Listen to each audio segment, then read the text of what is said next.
أنا اسمي ملك عادل أحمد، وسألقي عليكم الآن قصيدة بعنوان مهما أبكي تحت تدريب الأستاذة زينب إبراهيم جمعة.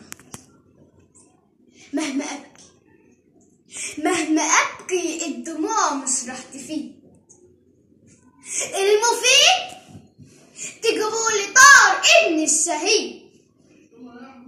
اللي فيا مش شوية، اللي فيا مش شوية، والدموع اللي في عيني دمي سايل من الوريد.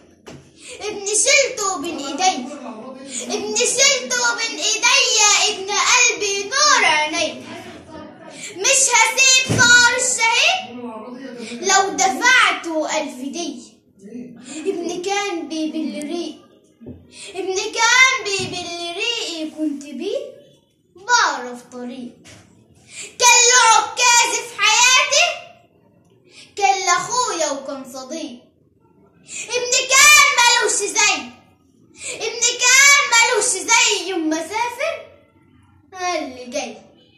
واللي جت هي هدوم، واللي جت هي هدومه، والشهيد في الجنة حي، والشهيد في الجنة حي.